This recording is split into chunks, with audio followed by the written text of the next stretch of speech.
Welcome back. Thanks for listening to the show, you guys. The 27th hour has delivered once again. Check out episode number 48 with our man, Honu Hillier. I believe I said that last name right. You got to check this guy out, man. It was a really, really fun episode. Just when I thought we're getting good, the bar just gets higher and higher all the time. This guy's just a normal guy, a coach, but he's a musician. I can't even spill the story. There's too much to this man. Check this guy out. Check out episode 48, and thanks for all your support, guys. Welcome. You're listening to the 27th hour with Junior and Dre Rocker. Get ready, strap in, and hang on. Okay,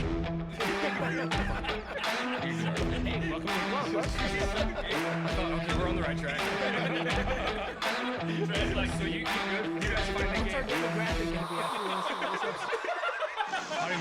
Welcome back to the show. We're back This is awesome. with Honu. Yes. Honu Hillier. Yes. What's up, G? I'm happy to be here. I'm ready for a fun time. So yeah. Dude, thanks for coming on our show. Yes. Yes. Thanks to shout out to Jamie Hampton. She says to me, we're always looking for guests, by the way, everybody. Always looking for guests. Good quality guests want to come on, tell a cool story. Doesn't even matter what it is. She's like, I don't know how to explain this to you guys. This is your guy. Get him. I can't even tell you anything about it. You just got to get him. And here you are. That's awesome. We tried on the glove, and it's fitting. See, I'm going to let my family hear this because sometimes they make fun of me because they always say I think I'm a celebrity. Look, I am. This is real. You heard it on the 27th hour. Honu, bro. Yes. I'm glad you have a nice shirt on. It's really nice. It's a cabin shirt. We took 73 people with us to Vegas for my company party, or our company party, Junior's company party. And we partied pretty hard. It was a good time. I was thinking by like the third day, we were all going to have to meet in the floor of the casino and go, all right, we need to raise $30,000 to get this guy out of jail. You know, you go, everybody take some chips and let's see if we can do this. But yeah, it's a good time. Bro, what do you do? What's your you Man. are a busy man. I adapt. I think that's what I do. I used to do a lot of cool stuff, and I still am doing some cool stuff, but COVID put a big change in a lot of people, and so I've really went from doing concerts nearly 4 or 5 times a week to now working with one of the best bars in Park City and having a really good time. So, yeah. Who's that bar? The Cabin. The Cabin. The Cabin. We need to get to the Cabin. Yes, most definitely. Everybody needs to get to the Cabin. And come check this place out. Is it a new facility? What's it? So they used to be down the street about 2 years ago, and they moved up the street so they could have a lot better kitchen and give a lot better food. We're the home of the Elkupine. So if you've never seen an Elkupine, this is the most amazing animal in the world. It's a porcupine with elk antlers. It's like a jackalope's cousin. I was going to say, we got a jackalope in there. Yeah, it's pretty impressive.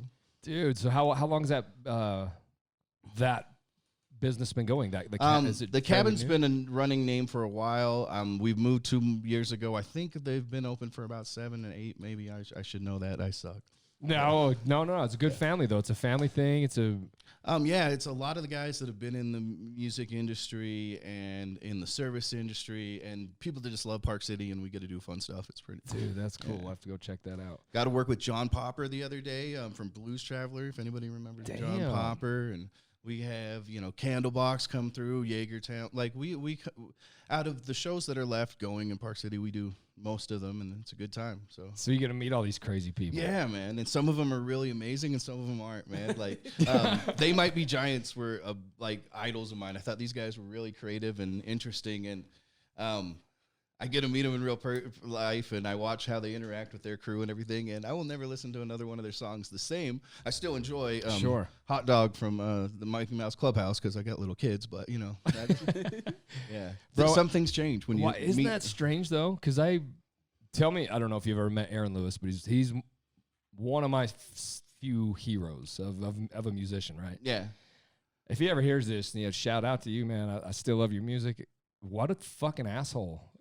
Yeah, I've never been happens. so throttled. We sat there like, man, I paid, not that he owes me anything at all, but whoa, there was 5 couples back there to meet him. Just a quick meet and greet. Just give us something, just a hi.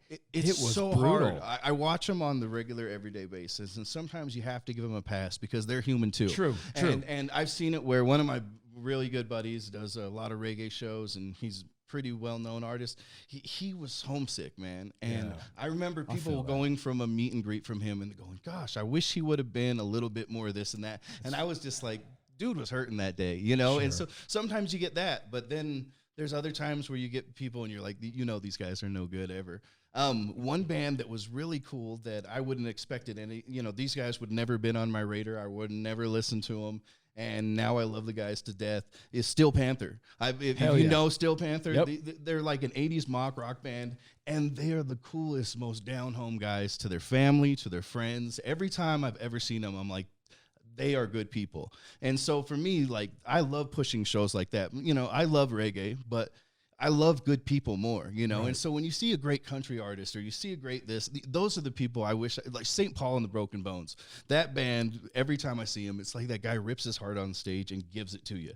And people should know that that's available, you know? Like, compared to going to some whatever is going on with, you know, pop country or hip hop right now, instead of going to one of those shows, you could be seeing a guy rip his heart out and hand it to you, you know? Like, it's real. It's real. It's real. And it's sad. We even put weight on that, but fuck, man, my dream was to meet the guy. Yeah, it really was. And like you, it changed me, man. I was like, that fucking hurt, bro.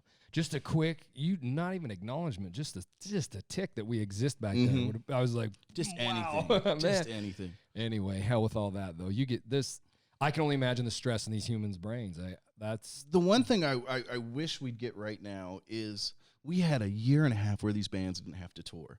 And they got to stay home, and I wish we had amazing music right now. We have political turmoil, we have, you know, economic turmoil. Things are going crazy. We should have some of the greatest music in the world right now. They had all the time in the world, and right now I feel like the mainstream music is just missing something. Why don't we? Exactly. Why isn't anybody stepping up and just handing us just brilliance? Right. But Taylor Swift did. Yeah. Sometimes when they're broke, they give you a lot more as an artist than, you know, whatever becoming a professional musician now is. How do you feel about this COVID, bro? Talk to me. I had it. It kicked my butt. I wish, like, we all did the Finding Nemo method, you know, where we all swam in the same direction. We either all shut it down for real for 3 months, or we all just didn't give a shit and just rioted it out. Can I say shit on the show? Yeah, fuck yeah. Okay, just me. But I really wish that, you know, we all would have just said, okay, let's take this as a team. Let's all for real get everything we need to do and hunker down for 3 months and let this blow by. Or we go, you know what? We can handle this stuff. You guys hunker it down. We'll keep living our lives. Let's all do that. But we just half did this and half did that. And I think it just made everything go a whole lot longer than it needed. Why do you think that was? Why? What's the big? Because everybody wants to argue about everything, man. Right. It's just how people are right now, you know. Like, I just can't believe there's so much division. Yet, as soon as me and you can work out anything, right? Me and you can talk for a minute, and we'd come to. But as soon as people go us and them, they start making lines between religion, between, you know, countries, races, whatever it is. We always seem to have a problem. Like, but most of the time, basic people can work things out, and I think we stop becoming basic people because they're marginalizing us. Right. Well, and God, and that goes on forever. Yeah, right? forever. Social media is we're not actually meeting face to face, to not having these cool little interactions, to not. This is the most socially awkward generation there is, you know, period. And they just didn't get to hang out with each other for a year and a half. Wait until these people get to come back out into public. There's going to be some odd things going on, I bet you. I think it's rewired people, man. Yeah. It's really interesting. We're everywhere around here. There's not a mask to be worn around here anymore. Nobody's wearing them. Employees, like, people are just over it, cut. They're done with it. What do you think about that? Okay, so this is, so I'm in our bar one time, and I heard a few people that were kind of city council or higher kind of people, and California just announces they're closing all their resorts, right? And they're saying no more skiing. We're not going to do this. Well, the next weekend we find out we're going to have snow here in Utah. Guess what happens? All of our restrictions got lifted. We went back to 1 o'clock, and business was ready to be open. So for me, like, it just, you know, you're going to make me dance the dance and enforce the rules that the state wants us to. At least tell me what game we're really playing. You know, right. Like, it just seemed like that was such a convenient move for, you know, the economy of Utah. Yeah, really. Especially for the bar industry, right? Down here in Salt Lake, I don't know how it was in Park City, but the 10 p.m. shutdown, we had to shut down at 10 a.m., could not serve alcohol. 10 p.m. 10 p.m., sorry, 10 p.m. and I seen what it did to my friends. Man, it was right before Christmas. I got 5 kids. That was Yeah. like, you just took a whole bunch of money off my table. You know, like yeah. Horrible. I wonder. I don't know. I'll leave it all alone. I just wonder how. Let's poke it with a stick. I really wonder how effective any of this truly was. Well, I know some people made a whole lot of money, and a lot of other people just lost it. You know, you saw a lot of mom and pop places just disappear, and then you saw guys that own a McDonald's franchise, you know, having their drive-through run all day long and just, you know, print money. How can we not wonder, right? How does that not make everybody wonder what's really happening? And how many people get heart disease and stuff from McDonald's? How many people is that killing a year? We didn't. My friend was really big on the whole COVID thing. He said, if we're all worried about keeping each other safe, can I start going through people's shopping carts and saying, guess what? You shouldn't be eating this. You shouldn't be doing this. Like, I just want to do this for your own good. How in such a negative time did you spin it with your family, with your thing? How did you get through that? And you just. So I have an amazing blessing. My significant other, Kate, wife or girlfriend, whatever society wants to call her, works for an airline industry, and we got to go do some fun stuff a little bit, and we do fun stuff a little bit. So having something to look forward to or go away to is a major benefit, especially when you have 5 kids and you get the benefits of going for, you know, part of your perks and save yourself $7,000 every time you go to Puerto Rico. Hell So yeah. So for me, I find stuff to do. We're going to Nashville next week. I just tried to keep busy, and everybody was hesitant on trying to throw a show. You know, everybody didn't want to say, hey, let's do this, and then they roll back something. We had an amazing lineup that was going to be for New Year's, and you couldn't find a venue for 3,000 people to do a show for 1,200 people. So like everybody was on hold, and you got worried about some of your buddies, you know, like on average between festivals and stuff, I helped get a lot of people some work, and there's some of those guys that didn't have work, and I was really worried about what that would do to them. But at the same point, some of the times I'd call them, they're like, dude, this unemployment thing's killing, man. I've never made this much money in my life. I know, So, it's fucking weird. Yeah, so It was so strange. It was like a good time to cultivate new ideas and a good time to like really think about what am I all about here. Yeah, but I think right now is also a good time for some of these people that run companies to really evaluate what good people mean. Because there's a lot of people out there looking for work, and there's a lot of people out there not taking work. But if you can find somebody that really adds value to your team right now, take advantage of it. There's a lot of guys sitting on the sideline, and if it costs you an extra $1 or $2 to give somebody a good person a good job, they should be doing that. And I think that's part of the reason we see the working class sitting out a little bit longer than they are, because they're like, you know, maybe $15 of my time isn't worth me having to hurt back every day. You know, A full year they've made it without anything. Yeah. So that they're all sitting there like, fuck, I'm kind of I'm figuring this out. and I'll play the game. I just made a bunch on my crypto. I made, you know, whatever it is for whatever fine new hustle they found. Yeah. Intriguing them to come back and work for you for pennies might be a hard idea unless, you know, you start to just share the wealth a little bit. Yeah, you get what you pay for, right? You really truly get what you pay for. Exactly. Take me through, because you're the music dude, man. You know this shit. What the fuck happened to my Warped Tour? Oh man, Dude, we should have Danny Bateman on. That crushed my fucking soul. So Kenny and Danny Bateman and Mike Hulshoe and Trent and a lot of the guys, a lot of the guys that were part of that, and even on the TV show Roadies, those are my buddies, and they'd be great at answering that. And I think we're gonna have stuff like that come back. I'd really love to see Bonanza come back. I love Bonanza. Bonanza was a really fun festival. Reggae Rise Up does a good job. I'm glad that we're a part of Country Fan Fest and working with Hal and those guys. You know, that was the one show this year we knew we could do. You know, even if I wasn't a part of it, they knew that, guess what, the good old boys are going to come out to the show regardless. So they were ready. So yeah, I think that's going to be the first Utah test. The guys at V2 and doing some of the Get Freaky and DOS Energy, that's going to be another one of the tests to see how we're going to do this with the new norms and stuff like that. But Brandon and those guys all do a great job. So is it something's going to happen again? Right, something's gonna happen with this. Are we gonna get these bands that I live for like that back here in a big group like that again? I think the one thing about Utah loves music, and we bring out a lot of different like people might think, oh yeah, small lake city and this and that, but Utah, man, we rally, bro. Yeah, and what a great stop on your way out to go to Portland or Seattle, or like we have a really good when bands come here, they get really professional service and they work with professionals, and some places you don't get that. And so Utah has a really beautiful scene, and a lot of the bands, when they tell you, hey, I love this place, they really do love Utah. So I think that a lot of those bands will be coming back. Now, who's going to fit the bill and who's going to be the one to jump up and say, hey, I think we can do this and put some money on the table.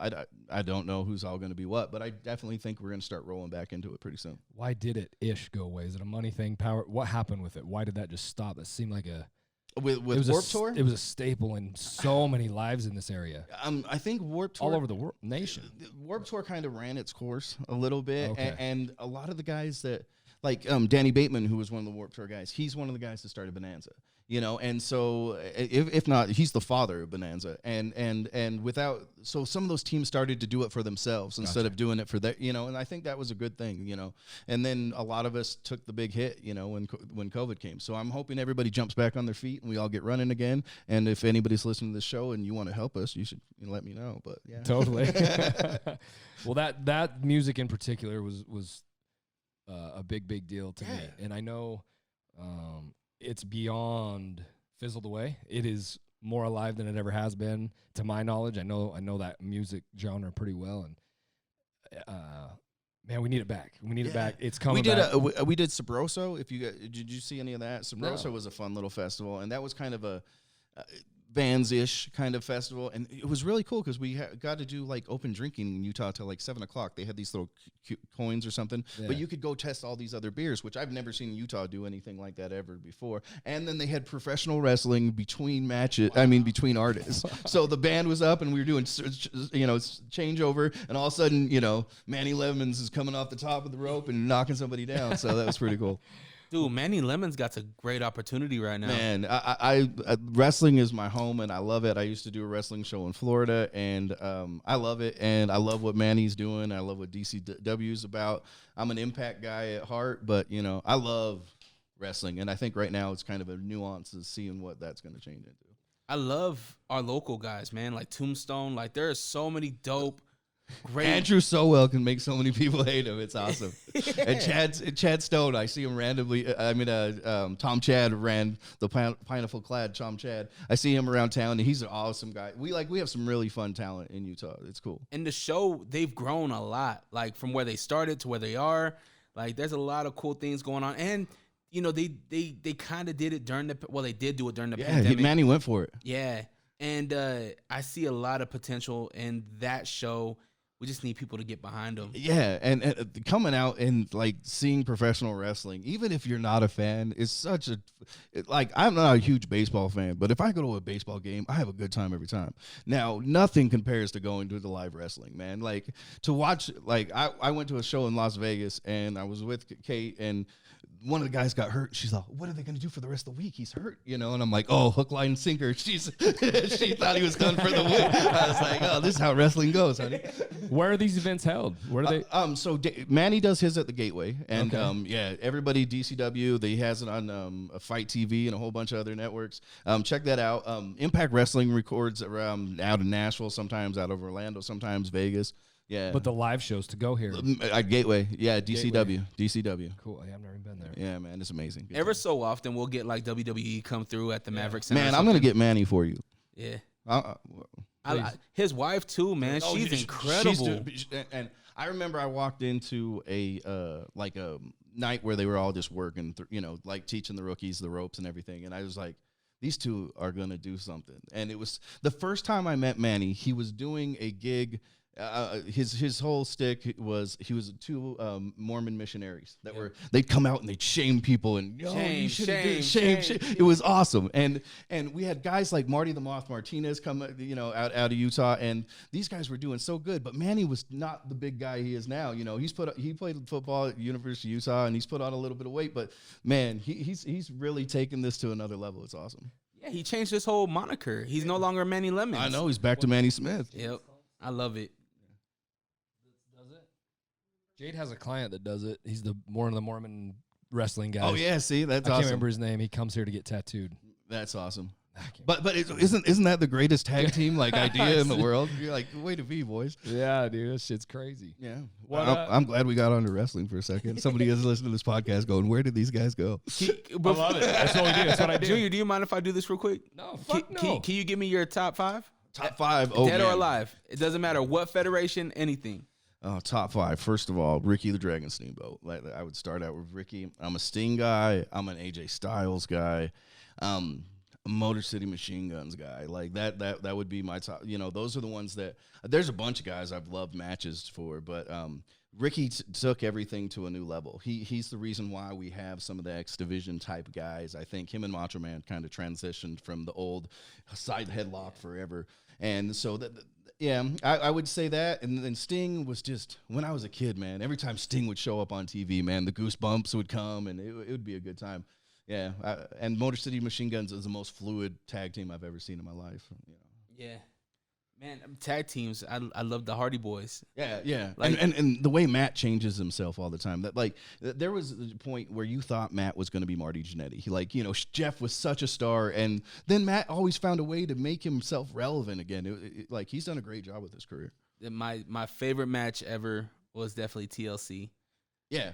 TLC match. That was my youth. Yeah. Right? Like when SmackDown, Raw vs. War, like that was, man, I miss those days. Yeah, man. Abyss does some matches that, like, you know, his Monsters Ball matches. Oh my gosh.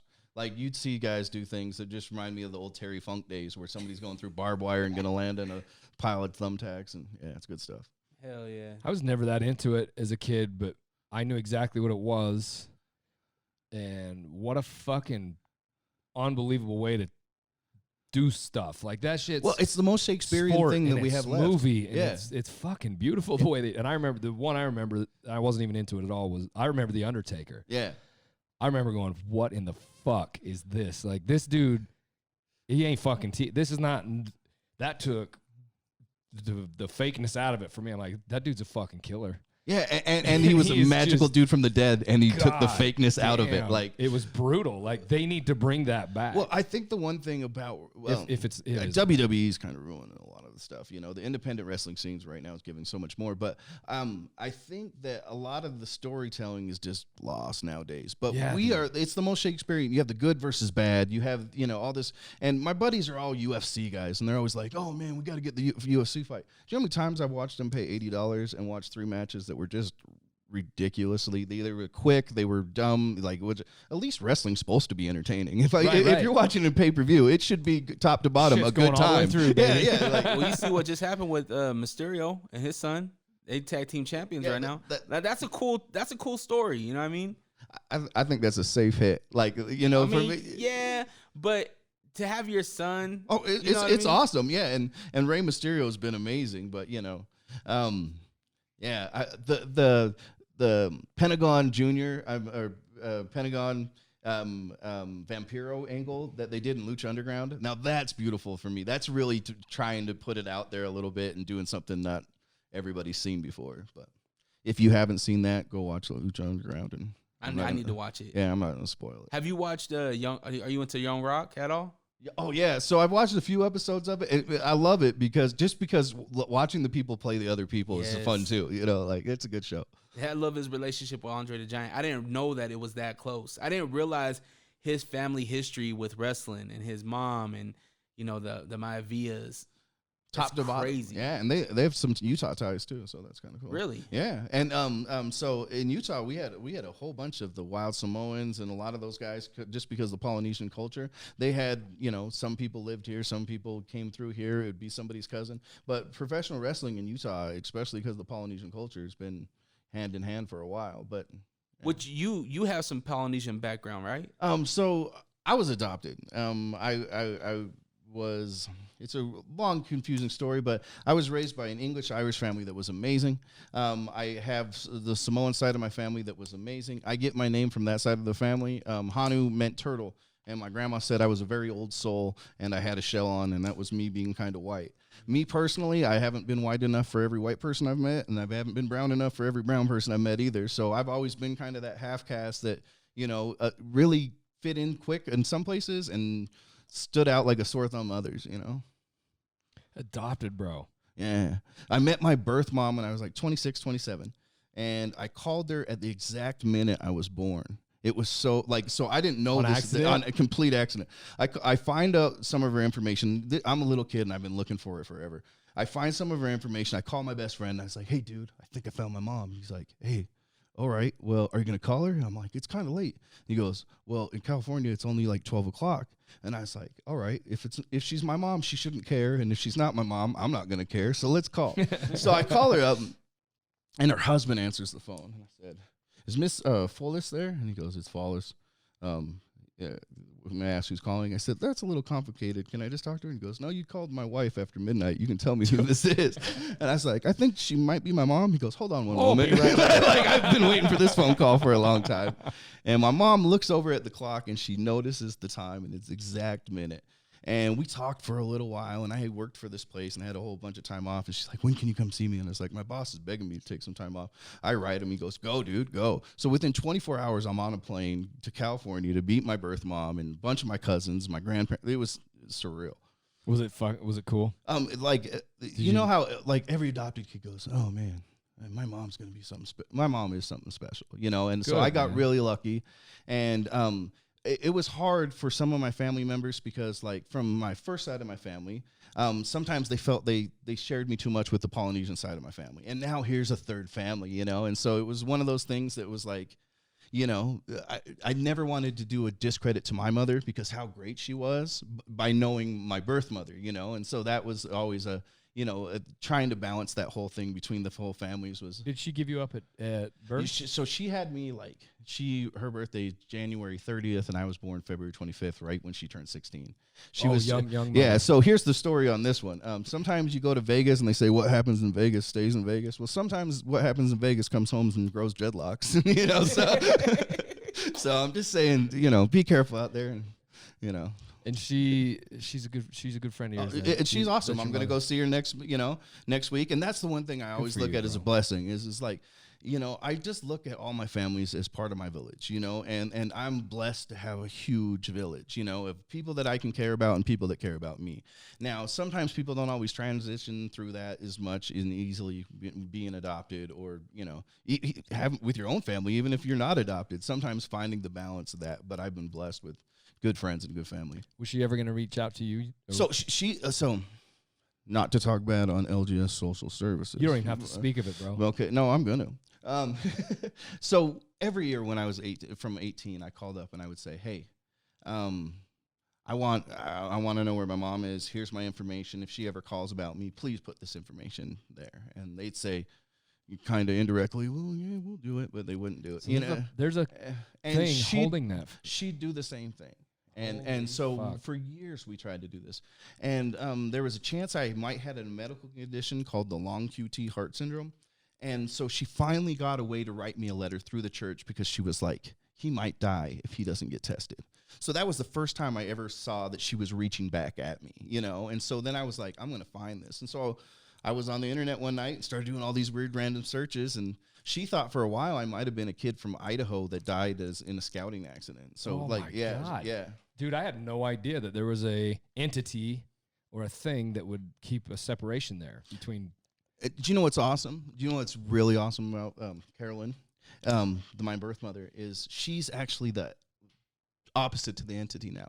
Her pro bono work as a lawyer a lot of time is called a hurler, and she helps people find each other and helps them through the transition, you know. And that for me is like, let alone she had to go through, you know, wondering where she was, and I had to go wondering where she, you know, vice versa. But she's done something about it, and that's really cool. And the fact that she can help other people learn to transition some of those muddy waters is really neat. That's dope. How about Dad?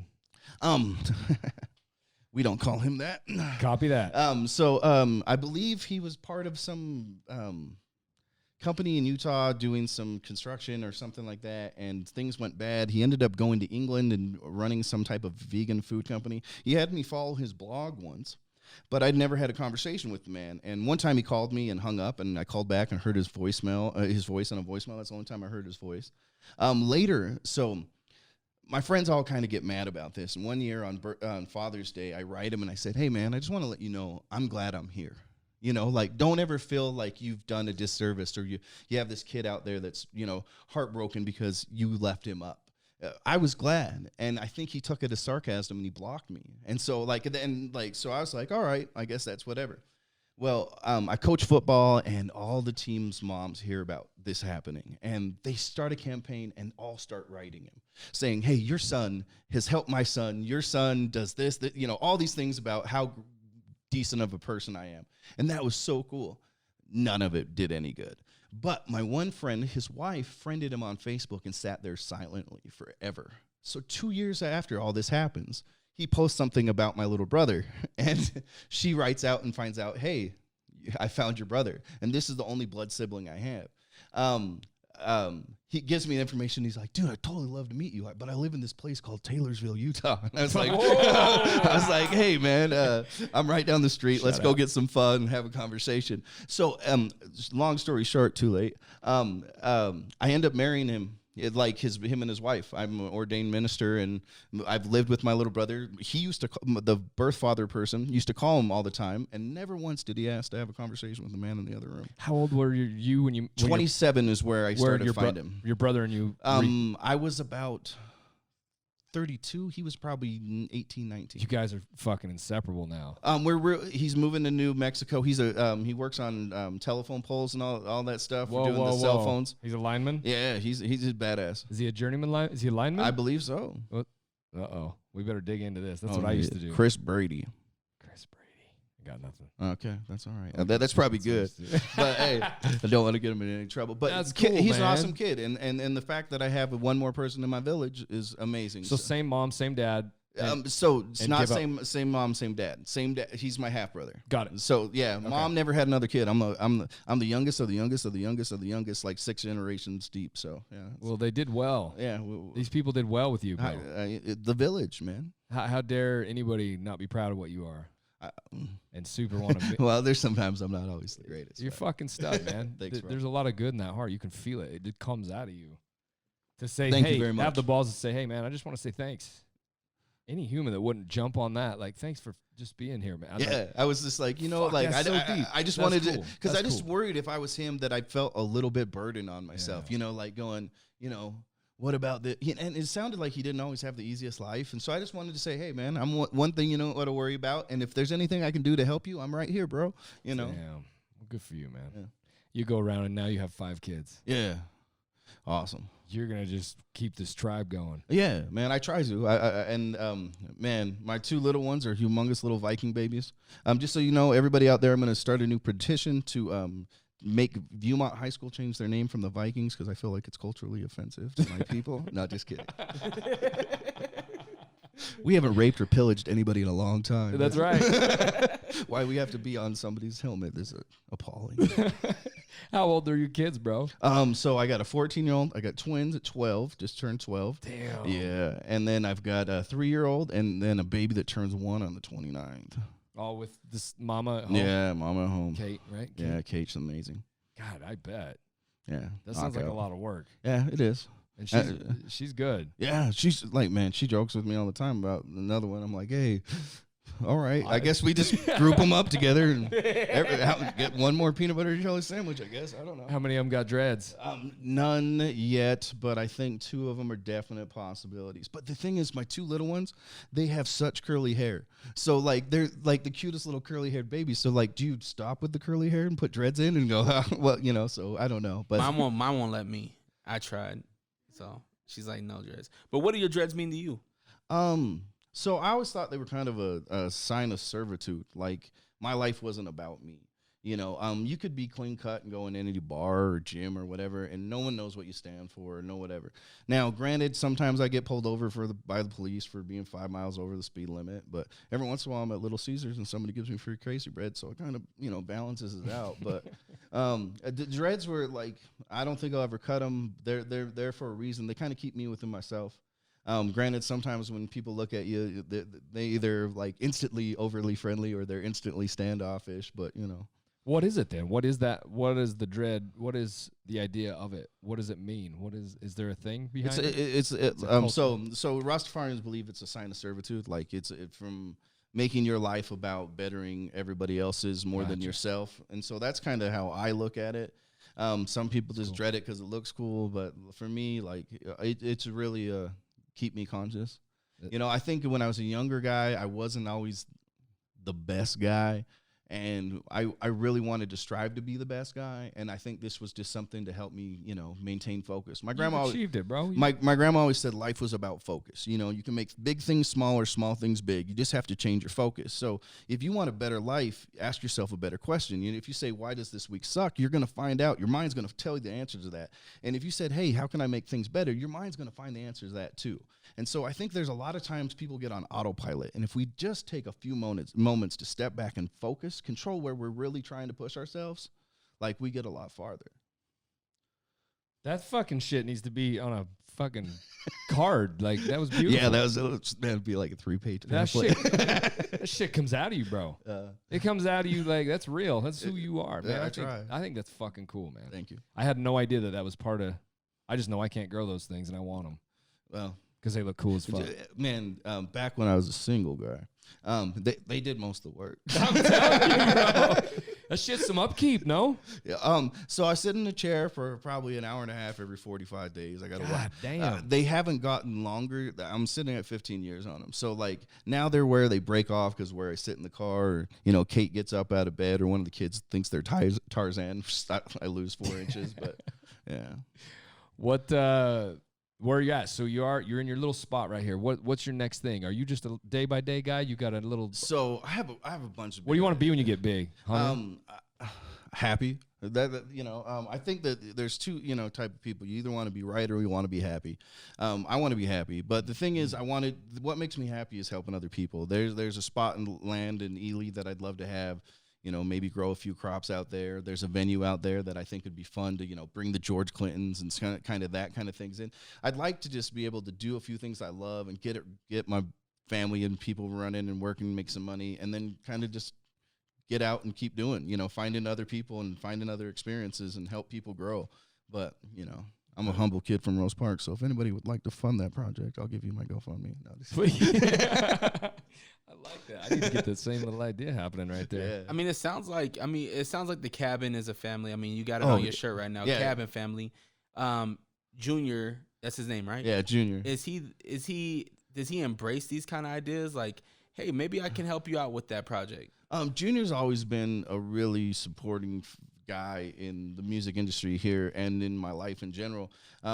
We've talked about trying to do a couple other bars, maybe expand the Cabin, the concept, but he's got really good people he's working around. And I've always liked and respected the guy because, even though he might get a little bit angry, he's just trying to get his point across and get it done the right way, and I think that, the fact that he's always made sure when things went a little bit rough that I had a place to land too. I love loyalty, and I'm always helping, let's go home team. That's a big thing. Yeah. Especially right now. Yeah. It's home team. Yeah, bro. Yeah. I think that showed all of us who we truly are. Yeah.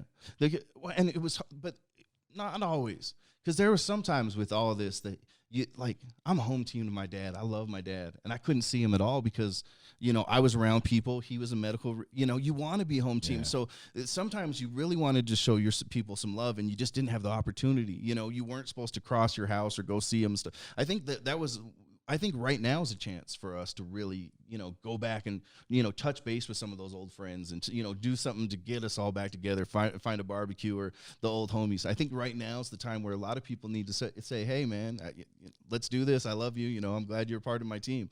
So yeah. I know we've reached out. We've tried to get tickets to anything and everything. You can't. Man, I will give you tickets. I will give you tickets. I'm a person People are fucking going crazy, though. Yeah. They're coming out of they're like, let's do this. Like, you can't find we tried to get Aftershock tickets. Oh, yeah. Bro, that's my shit right there. Nada. I'm like, that's outside. How did they sell that venue out like that? It was, maybe it's not sold out. I don't know. Well, but we cannot find Aftershock tickets in Sacramento. Okay, so there's always the gray area and sold out. I love the gray areas. Yeah, but those are my favorite. Yeah, they're pretty neat. But I think a lot of it is just people trying to stay within protocols right now. Once things loosen up, it's going to happen a little bit more. But I'd be more than happy to, maybe find a couple handful of tickets that you could say, hey, on your show that I'll give away if they were, Maybe that's a thing we maybe should do. Yeah, I think that's a good idea. The biggest way I ever. can reach out to a few of my friends in other venues too and say, hey, man, would you like to, show some love to the locals? Yeah, we're all about that. Yeah. I'm all about that. What's up? What's the biggest misconception about the Park City nightlife? Man, that it's ever the same. Like, you never know because you have tourists come in. So, like, sometimes we'll have that teeny bopper. I got away for spring break, like, you shouldn't be drinking as much as you can. And then the other weekend, we have, like, 12 cougar bachelor parties, like, who knows what's going to happen. So I think that's the biggest thing is you never know with Park City what you're going to get on a weekend, which makes it fun to go to every single time because you could have complete crazy nonsense. It could be, but Park City is always interesting.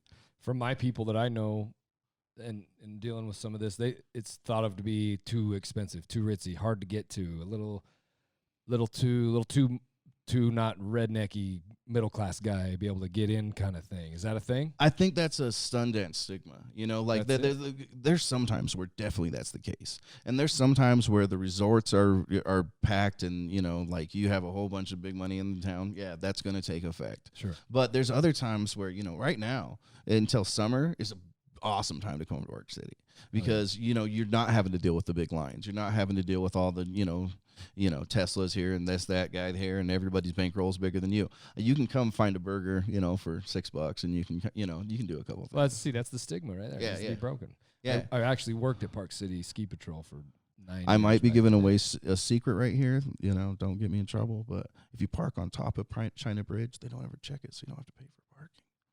Holla. Now they will. You're gonna. Yeah, I'm totally gonna get a ticket. Yeah. They're all like, "We listen to the 27th hour. We know this show." Let me promise you one thing: nobody heard that here. I told this story before, but I'm gonna tell you. So I always got parking tickets. I always got them, no matter where I'm at downtown. I get a parking ticket because 2 hours isn't enough time. I need more time than 2 hours. So I'm down here spending money. Damn it. Yeah, exactly.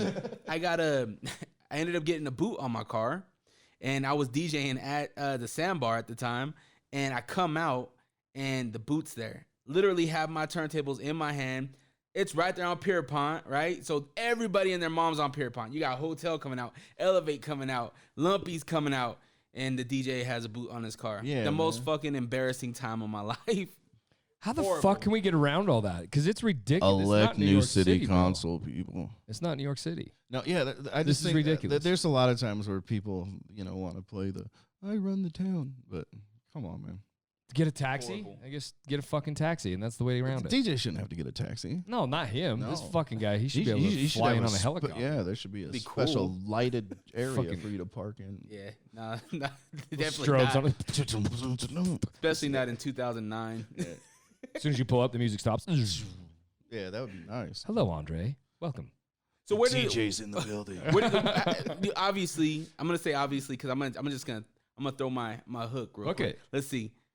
How many bands have you been in? Oh man, so I'm part of the Shepherds currently. I was part of the Doobie Snacks. Yeah, so a few, but we had a problem. We had 11 members and 9 babies in 2 years, so nobody's letting anybody out of the house for practice, let alone a tour. So yeah. What do you play? Vocals. You're a fucking singer, my man. Yeah, maybe a little bit. I'm not really that great, but if I'm really broke, I might show up at a country bar and out sing you for karaoke for $200. There's nothing wrong with that. I love it. Nobody's like expecting the dreadlock guy to come up and sing some Don Williams and some Keith Whitley or anything. Dude, the underdog, that's the beast right there. There you go. You're gonna have to give us little hints where you're headed to, and we're gonna come check it out. I'm hoping, I'm praying and hoping that we can do a little bit coming up. I got to find a new couple horn guys and stuff like that. But if there's a festival that shows up, or I become part of a good reggae festival that shows up, we'll definitely be out there, and I'll let you know. That's your go-to reggae. So we're kind of like Huey Lewis and the News rolled in Willie Nelson and UB40 kind of thing. Fucking send it. Yeah, so like we like to have a lot of high energy and fun, a lot of horns, but Ali Campbell from UB40 once told me, and I love this dude, and he just said, don't try to sing stuff out of your vocal range and realize people are there to see you. So smile and have a good time, because that's what they want to do too. And so that was the best advice for me, because there was a lot of times I would always worry about being such a great singer. And then I just realized to sing the right songs, Right, man. Yeah. I mean, you look at some of the greatest, right? Like Michael Jackson wasn't the best vocalist, right? But he's fucking amazing. Mm-hmm. Right? It's sometimes how you put it together, man, and what brings it. Just owning whatever it is you are. There's a lot to that. Yeah. All of my favorite people I follow are that for sure. They're not trying to be anything but them. That's why they're so cool and weird and different. Do you know who's the best at that in the whole world? Who? Being not by anybody but who they are is Michael Franti, dude. Like that dude is such a genuine Who's dude. that? Michael Franti in Spearhead. Oh my god! If you don't know, yeah, I don't know. yeah, you gotta listen to it. But just a genuine good dude to and he's gone through some pretty heartache and had some medical issues in the family and stuff that he went through, and he'd still be the dude after shows, just knowing he made a difference in somebody else's life and giving a lady a hug and stuff like that. That's what I'm about. That's what meeting my hero was hoping. Yeah. There I go hoping. High expectation was high frustration, man. I was hoping just a thumbs up. Like it's stupid. I didn't dedicate anything. My wife, I'm a tattoo artist, so I tattooed this beautiful thing for Aaron Lewis. I just love him, man. I think he's fucking incredible. And I did all these lyrics and shit and created this beautiful tattoo, like in his, I guess, honor or whatever. And I was like, she had this cute little dress on skirt. She's just sexy as shit. I'm like, dude, I'm a tattoo artist all the way from Utah. We came to see you. We come backstage to check this out. I would love you to check this out, man. See what you think. And he's signing our little things, all our shit backstage. And he's like, So he hands it to us for a quick picture. And I was like, whoo. Didn't motherfuck, like it just hit hard. I was like, damn. I don't know, man. Look, he owes me nothing. I feel it. He's a human, but it was real. It hit me hard. I was like, damn, bro, I'll never look at you the same. I'd have spent my life savings the rest of my life chasing your ass around for just to man, that's fucking cool. Just give me a little bit of something, man. Yeah. Like, I don't know. It crushed me. So Mark Miller, who was Bob Marley's stage manager, he's one of those guys that always made sure I felt like I was special to him. Like he'd call me from France at 5 o'clock in the morning on my birthday and be like, "Wake up, Ross! Now you got work to do." And Nice, that was always a good time. And guys that took the I worked with Billy Idol one time, and so me and JT Brooks from Yeagertown, we're his drivers for the day, and I'm in one van and he's in the other one, and they load up, and I totally think Billy's in the other van. And so I'm driving to the venue, and this guy behind me is just talking my fucking ear off, dude. And I'm like, dude, I like this guy. And I look back, and it's Billy, dude. And I was like, and just one of the greatest guys you could even imagine. And, who would have thought, like, later, we're sitting there, and I'm like, the dude from Yeagertown and me are out there hanging out with Bill. If I could go back to 1988 and make some bets with some kids that I'd know Billy Idol and Slash, They say he's one of the hardest working human beings in this industry. But just a solid dude. Fucking right. I love him. I fucking love that guy. Just a good dude. It's just full of fuel. Dude, I got to work Weird Al's R2-D2 on stage one time. Like as a little kid, dorky sitting in my house, did you ever think I'd be around Weird Al, let alone running R2-D2 on stage? I was like, there's a few times in my life I felt like I made it. There was that one, and then I worked with Sean Lennon. And my mom thought it was such a big deal that her son and John Lennon's son were in the same room at the, that was like my mom. Mom was proud, and I at the time I wasn't like, oh wow, Sean Lennon, big deal. But the fact that it made my mom go, that's neat. I was like, okay, that's neat as hell. Oh, that's sending it for sure. Yeah, for real. What's the craziest shit you ever seen back there? Like, what in the fuck? Is how big a bitch Lauryn Hill is. Did I say that on? No way, dude. Shit. Are you serious? Oh man, dude. She's a fucking badass too, Alicia bro. Keys is the sweetest woman in the world. Lauryn Hill, man, she's mean to her staff. She's firing people. I don't care if she hears this. I think she's, but yeah, Man. It's yeah. real. So my favorite. God, she's a beast too. So we fly her in. The company I'm working for flies her in on a Thursday night. She's supposed to go on stage Saturday. She's 50 minutes late to her set. And my buddy Travis, who is the road guy for Revolution and was Stephen Marley's tour guy too. He's driving for her, right? And so he picks her up in the car and he's driving to the venue and he's got cops behind him. And he thinks he has a police escort. They've been trying to pull him over for like, dude. So he gets there.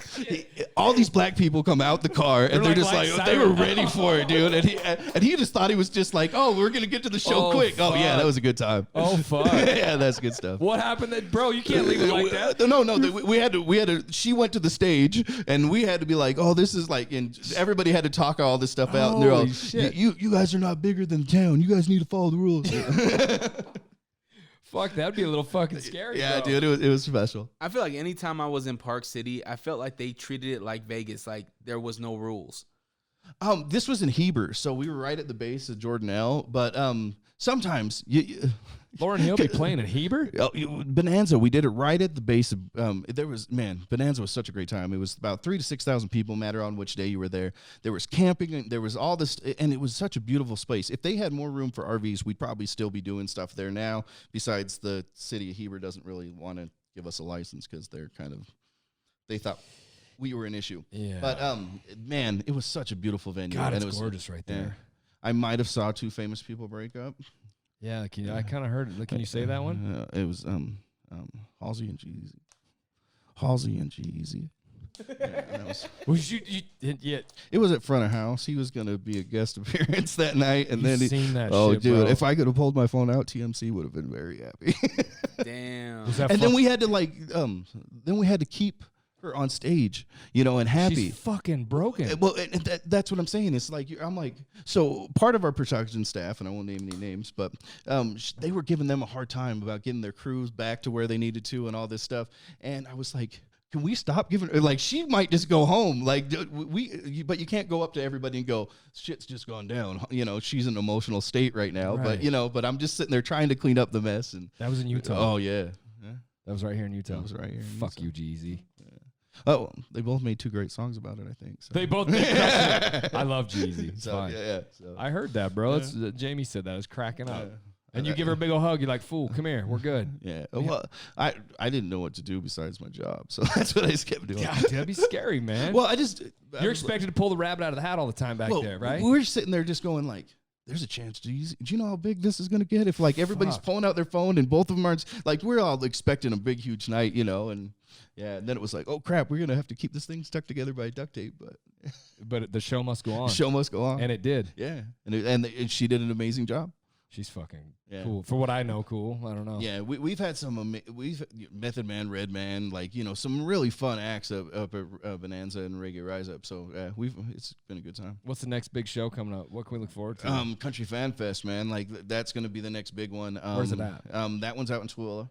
And then you have V2 guys have their DOS Energy and their Get Lucky, Get Freaky, all their whole series stuff coming back to Saltaire, and that's a great time too. So yeah, that's, like I said, it's going to be the real new test to see how Utah bounces back. Diplo, Steve Aoki will be here downtown, like you were saying. Salt Lake City Live, Park City Live. Salt Lake City Live, which I hope these guys are listening to this show, and I'm telling you, just run with Salt Lake City Live. Stop calling yourself Park City Live, and change your address on your Facebook. I love you though. I'm proud of you. Is there any cattiness between venues up there? Because Park City's small. So there isn't, I don't think on a melt. Utah kind of has a little bit of a cattiness, and I guess I got a little bit when I first came to Utah. People would do shows on the same night, so one of the guys would lose money and be out of the game.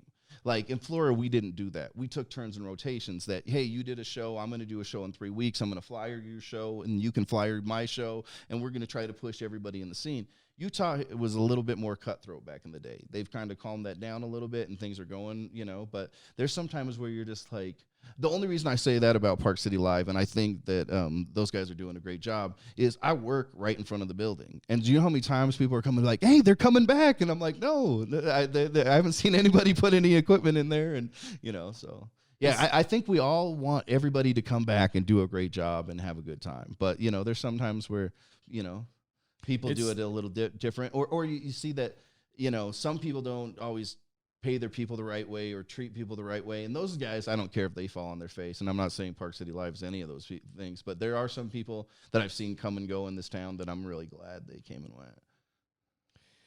It's still happening. I know that. Yeah. We struggled with the one night I had to choose between Yellow Wolf. That's my man. Mm-hmm. I don't know if you met, I'd love to meet that dude.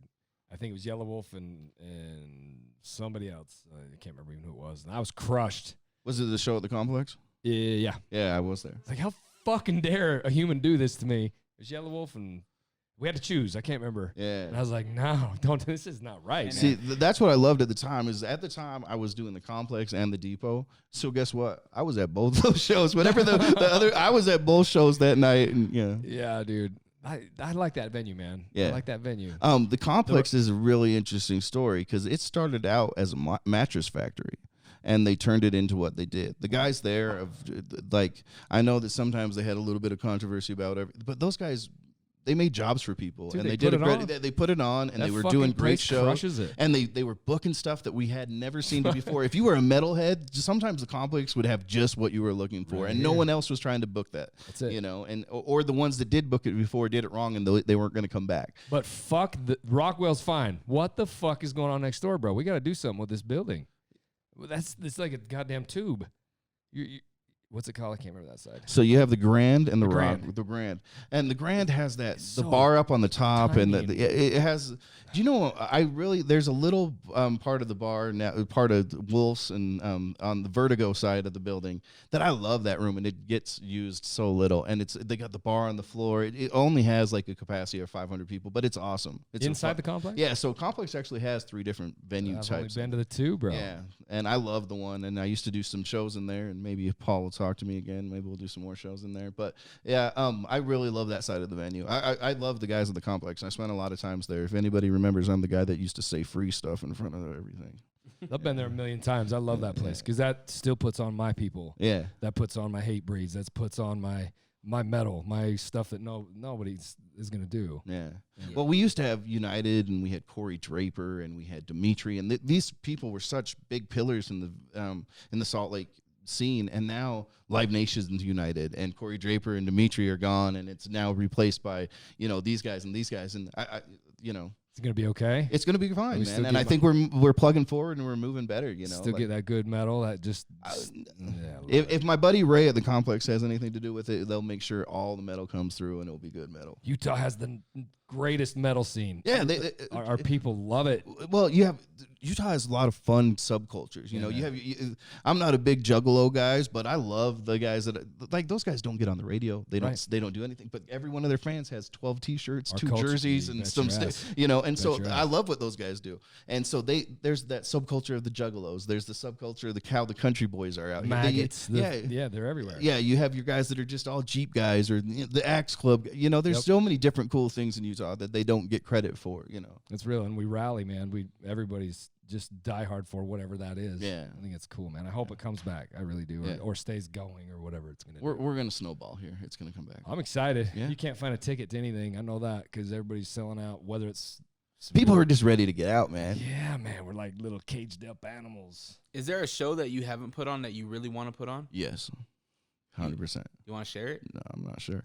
I had some things in place last year for a different reggae festival that wasn't Reggae Rise Up, and I would have had the chance to see like a Barris Hammond and Gentleman and some of these guys that I feel like are. I think reggae is like everybody's cousin. It's palatable to most everybody, but I think that a lot of times reggae is trying to send out the most positive message. There's a lot of times where I feel like the urban youth in the United States should be listening to a lot more reggae than a lot less hip hop, just because of the family culture and some of the messages they're sending across. So there's a lot of people I want to see just for my own kind of soul, but there's other ones I just want to see so I can rock my face off. How hard is it for you to do this? Do it. What do you need? Land? What do you? Most what of do the you need time, to put most it of the on? time, truthfully, we have the resources, we have the equipment. It's just a lot of times it's the money guy on the back end. Gotcha. If you have the guy on the back end that's willing to do it, you put a few shows up, and they might be anywhere from $3,000 to $12,000. You can make $40,000 on a show, but you can also lose $1,800. So it's one of those things that having the right guy that's it's not a big deal, and they want to be part of something like that, is finding the right people to work with sometimes. And they're not always going to try to take everything off the top that leaves it so you can't, because a lot of times you need to snowball these things. You need to do 3 or 4 shows at a Right. time. You can't, if you're just promoting one, you're doing it wrong. You need to be using one to vault the next one. So Get awareness. Well, and people like us, me, even I'll follow stuff, man. Like I tried to get Aftershock tickets. yeah, and I will go wherever my people are, my bands, my Yella's there. Like I will follow that guy no matter where he's at. And awareness of what that is crucial. yeah, we've talked about bringing like a certain music festival to like Green River or something like that, where we have a whole bunch of land, we can do something awesome. Yeah, bro. You just have the logistics of getting all the equipment down there and bands in and out, because Right. if you fly into Vegas, it's St. George or Salt Lake, it's a 3.5 hour drive to and from for the, so that puts a lot of dampers. If you stay in Salt Lake and you have to do it at like, the Fair Park or something like that, it can put in dampers. So that, it's finding the right, sometimes sponsors, the right people that want to, this song or artists mean something to them. And that's the other thing is I think there's a lot of times bands that are locally need to be part of some of these things, because there's certain bands that there's a kid named Timmy the Teeth. This kid's amazing, and he's in Utah. And I knew a band called Lanco, and Lanco kind of popped up, and they were a country band. But I just knew if these two guys played together, it would totally help Timmy's career. And I think there's got to be somebody that's out there trying to do that right thing too. Is find the right artist to put with the right headliner to give that kid a shot too. And I think that's the one thing we're missing sometimes in Utah. Or if we do a reggae show, it's all this type of reggae, the kind of the white boy surfer rock, but we don't give them a chance to learn some of the rootsy stuff so that they kind of expand their knowledge base. So I think that sometimes we're missing the ball on a few things, but Utah's doing pretty good. Seems like a lot of work to put something like that together too. Man, my God, put out fires. Dude, that'd be just a lot to even fathom even starting. Having the right equipment, the right stage, the right, this and that, and sometimes the right things in the dressing room. Like there's a lot of process. Even go to what I know would be the Warped Tour. How in the fuck do you keep 30 stages going like that, man? That is insanity. I think the Warped Tour has, or however many stages. Yeah, they have all their stages, and they have all that, but they do the same thing repetitively. So once you kind of honed in your thing, you just do that again in each night in each city. So it's crazy, man. But it's awesome. I've seen stuff like some of the big bands like the Kiss and the U2, where they'd have 2 or 3 crews, and so you'd have the crew setting up in at Rice Eccles, and once for the night they're playing, and one setting up in Seattle, and then one's tearing down the so they're it's not the same crew. It's 3 crews. One's building, one's performing, and one's tearing down, and they're constantly. Tell me you have seen anything in your life like Metallica's Road Crew. Metallica's just awesome, and they run Holy shit, we had their barricade for a while at the depot. I'm not sure if we still do. How many fucking trucks are involved in that system? I've never seen anything like it. Yeah, we did what was the one we did at Energy Solutions, where the guy was on the drums and he got it was either Def Leppard or Guns N' Roses or Motley Crue, one of those ones. It was like their final thing, and he was up on. But there was this big, huge hub, and I'm like, dude, how much equipment was brought in for that? And then they brought riggers in from Las Vegas, and then they didn't know what was going. But how many people it takes to put on a show sometimes is outrageous. And shout out to those people. That's the show. That's the show, man. Them guys. That's incredible to see. When we seen Metallica last year, I've never seen anything like that in my entire life. Yeah. There was 7,000 trucks around that back of that state. I was like, God damn it, man. That's insane. Well, if you think of like Rammstein with their big, huge, crazy, think about building that on a regular basis with the Dragon and the Fire or whatever they do. God, it's so cool. Awesome. It's so cool. Yeah. Some of these people are magicians, man. As a kid, it was gore for me. Like War, those guys, for sure. Those guys are crazy. Man, there's some of those guys that bring dead pig heads and stuff, just stinking up the dang place. Yeah. Speaking of which, I got one last question for you. What's been the crazy? And maybe I don't know if you're privileged to this, but what's been the craziest rider that some of these artists has had? Oh man. Well. I probably would tell you, but most of the stuff that if it was on the rider and we had to get it and we're not supposed to get it, I could implement some people. Sure. So I'm gonna leave that one 100% alone. Only green M&Ms. Yeah, only green M&Ms. Like a bathtub. I'm just saying, Modest Yahoo sometimes a different dude. But oh, okay. Is there seriously some shit you're like? Are you really? Like all of it? Fucking. Tell me this. How's about this? How in the hell do we get Snoop D-O-double-G up on that stage? You schedule him for 2 days before he's supposed to play. How can he get away with smoking weed the whole time when it's completely the fuck illegal back in the day? How does that happen, bro? How do these people do some of these things? It's okay. I believe it's called money. Yeah, when they have money or someone's making money, and I remember I was in Denver one time before it was legal, and I was at an Eagles concert, and I watched somebody pass a joint, and then they passed a joint, and I was like, oh shoot, there's a cop there, and they handed it to the cop, and he just passed it down the line, and I was like, okay, but in Utah, we're all sitting in a little office and having a conversation, So. I just wondered. I seen that, and I've always went, okay, man. So money does work. Money does work. Yeah. And you've seen this happen. Yeah, get it. I got it. Man, I seen people. There was 30 people one time paid $100 to get a pair of flip flops and eat a piece of pizza with riffraff. That's ridiculous. Really? Yeah. To get a pair of flip flops and eat a piece of pizza with riffraff, man. Have you ever seen riffraff? No. Okay, man. This is pardon my me being white and saying this. This is a goofy white boy rapper with some shark teeth, and he is complete. He's on that ridiculousness show sometimes. Dude, this dude was. Man, I've never met anybody that I wanted to slap so hard in the industry. People want to be next to it now. Yeah, they think it's But kids were paying $100 to wear his flip flops and eat a piece of pizza. This is crazy, man. I don't even know what to say anymore. All I know is I want to go to shows again. Yeah, let's do it. If it's time. Yeah, if any of you guys see me at a show and you've heard this podcast, make sure you tell me. You're gonna get a solid high five. I'm rich. Oh shit! We're getting a picture of Riff Raff. What does he do? So he had a neon tour bus, and he was holding this little puppy, and he was wearing this little Saved by the Bell jacket. And somebody tagged all over it and wrote, "You Justin Bieber looking son of a bitch." So they went and got all this rubbing alcohol, and they tried to wipe it off so no one could see it, and it ended up looking like a Jackson Pollock painting. It was pretty damn funny. What does he do? Is he just a stage presence? Just a fucking walk around stage? I think he was a YouTube sensation. Yeah. It may be one of those guys. What's his name? Duncan. Yeah. Like a Duncan. So originally he was on MTV. He was on one of those reality shows, and then he needed to fucking move on, right? He had a little 15 second. He needed to eat off of that little fame, so he ended up doing some music, and so he ended up rapping. He's no Little Dicky. I'm just No. Little Dicky's the man. He's a fucking. And dude, that Dave show is totally Little Dicky.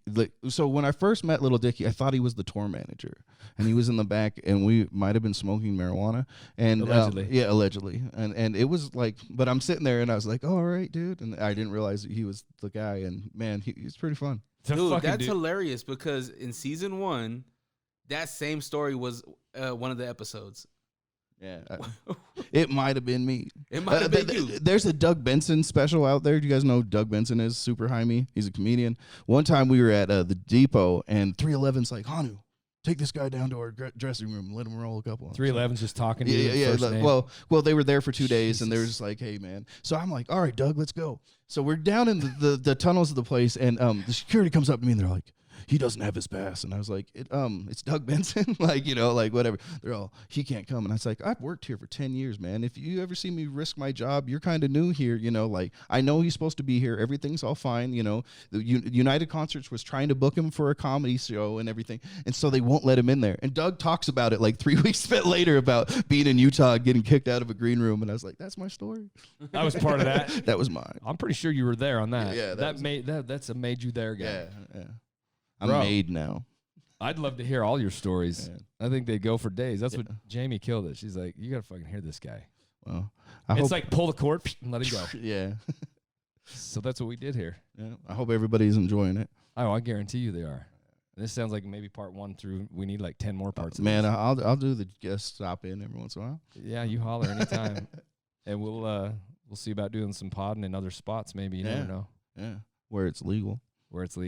Podcasting. Podcasting. Not we could do podcasting too. Be nice. It's legal here if you have your card, right? Yeah, I definitely do. And I would definitely ask if you're pro that or not, but I'm fully aware of that. Yeah. I know we're pro. Yeah. Are you pro gun? I'm a pro my thing is I don't want to tell anybody what to do, so they don't tell me what to do. Right. I think that guns are awesome and cool, and they were fun. I did them when I was in Boy Scouts as a child.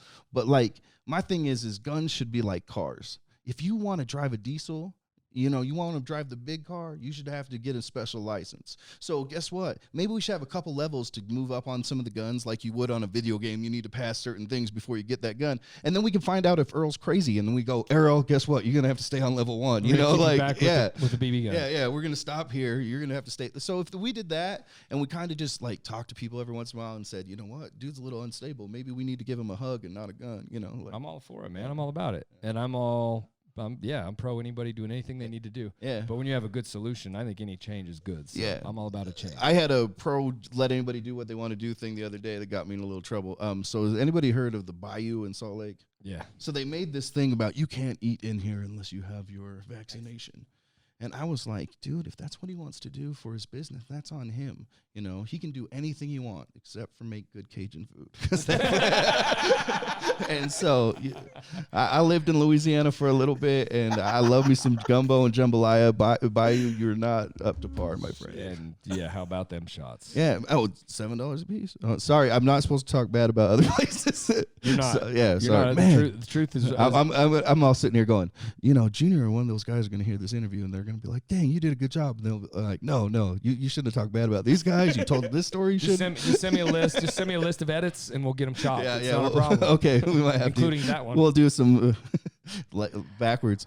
Do we got anything else, Honu? You got anything else you want to add to this? I coach a team called the Elkupines, and they're amazing. They're a bunch of little kids, and I love all those guys. I love my family. I really appreciate the opportunity being here. But yeah, man, I think there's going to be stuff in the future, and I'll tell you about it. But yeah, I'm just grateful. I'm all excited about that. You want people to follow your social? Do you If give you a want, shit? You all about it? well, I want you to follow the Cabin Park City. Like There you go. I'm really trying to do a lot of fun things there. Right, this month we did no cover charge for May. We have people like DJ Logic and a bunch of other people there. So if you could do anything for me, follow the Cabin Park City.